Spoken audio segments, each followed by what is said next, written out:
ഗായിൽ ഏറ്റവും സ്നേഹമുള്ളവരെ, ഇന്ന് നമ്മൾ പങ്കുവയ്ക്കുന്ന തിരുവചനം യേശു അവനോട് പറഞ്ഞു, നീ എഴുന്നേറ്റ് നിന്റെ കിടക്കയും എടുത്ത് വീട്ടിലേക്ക് പോവുക. തളർവാദ രോഗിയോട് യേശു സൗഖ്യം നൽകുന്ന മനോഹരമായ ഒരു തിരുവചനമാണ് നമ്മൾ കാണുക.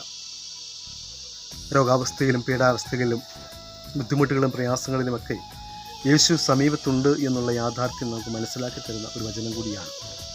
ഒപ്പം മറ്റുള്ളവരുടെ കാര്യങ്ങളിൽ, പ്രത്യേകിച്ച് രോഗാവസ്ഥകളിൽ, പീഡകളിൽ, ദുഃഖങ്ങളിൽ കഴിയുന്ന വ്യക്തികൾക്ക് വേണ്ടി നമ്മൾ ഓരോരുത്തരും ചെയ്യേണ്ട നന്മയെക്കുറിച്ച് കൂടി ഈശോ ഇവിടെ ഓർമ്മപ്പെടുത്തുകയാണ്. ആ തളർവാദി രോഗിയെ കൊണ്ടുവരുന്നവർ അവനെ ഈശോൻ്റെ അടുത്തേക്ക് എത്തിക്കുന്നതിന് വേണ്ടി പരിശ്രമിക്കുമ്പോൾ അവിടെ അവർ പരാജയപ്പെടുകയാണ്.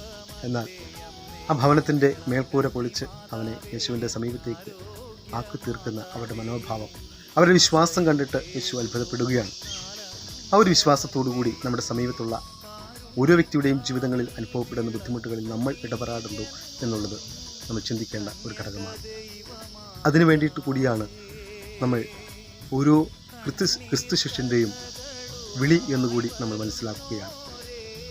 മറ്റുള്ളവർക്ക് വേണ്ടി എരിഞ്ഞു തീരുന്ന ഒരു മെഴുകുതിരിയായി ജീവിതത്തെ മാറ്റിമറിക്കുമ്പോൾ നമ്മുടെ ജീവിതം സ്വർഗീയ സൗഭാഗ്യത്തിന് ഇടവരുത്തുകയും ഒപ്പം മറ്റുള്ള ജീവിതങ്ങളിൽ പ്രകാശമാവുകയും ചെയ്യുന്ന മനോഭാവം, ആ ഒരു മനോഭാവത്തോടു കൂടി നമുക്കായിരിക്കാം മറ്റുള്ള ഓരോ വ്യക്തികളുടെയും ജീവിതങ്ങളിലേക്ക് കടന്നു ചെല്ലുവാനും അവരിന് വേണ്ടുന്ന ആവശ്യങ്ങൾ എന്താണെന്ന് മനസ്സിലാക്കുവാനും ആ മനസ്സിലാക്കിയ ആവശ്യങ്ങളിൽ അവനെ സഹായിക്കുവാനും നമുക്ക് സാധിക്കുമ്പോൾ നമ്മുടെ ജീവിതങ്ങളിലും ദൈവിക വചനം ഈ ഒരു ഉപമയുടെ, ഈ ഒരു സംഭവത്തിൻ്റെ പ്രവർത്തനങ്ങൾ സാധുവായിത്തീരും എന്നുള്ളതിന് സംശയമില്ല.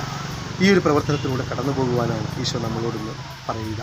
മറ്റുള്ളവരെ സഹായിക്കുവാൻ വേണ്ടി, മറ്റുള്ള പ്രശ്നങ്ങളിൽ അവർക്കൊരു താങ്ങാകുവാൻ വേണ്ടി, ആലംബഹീനർക്ക് ഒരു ആലംബമായി തീരുവാൻ, അവന്